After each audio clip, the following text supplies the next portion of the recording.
Discussions at the United Nations General Assembly have made it clear that the new Sustainable Development Goals will integrate social, environmental, and economic objectives.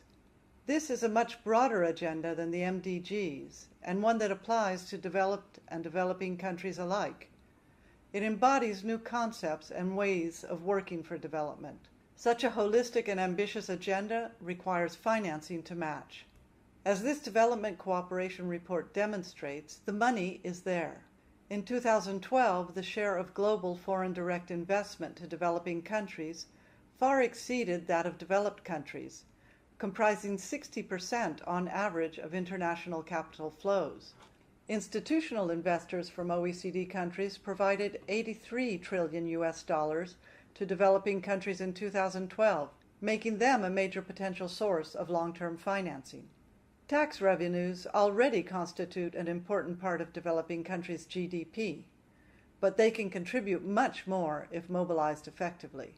For example, in 2012, African countries as a whole raised $527 billion in taxes, 10 times more than they received as official development assistance, or ODA.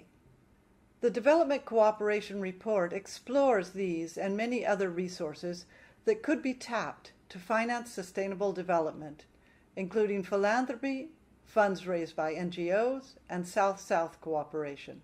The challenge now is how to mobilize these resources to finance sustainable development post-2015. In this scenario, the role of ODA depends largely on how it is used.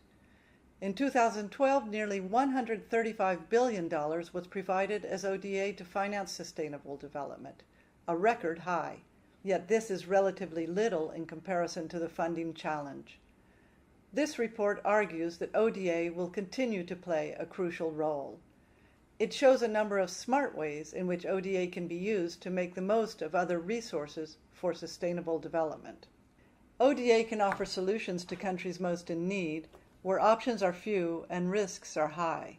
It can be used to leverage other resources and to attract private investors by sharing risk. ODA can promote innovative financing that has the potential to generate as much as $635 billion per year, compared to the $1.9 billion raised for development today.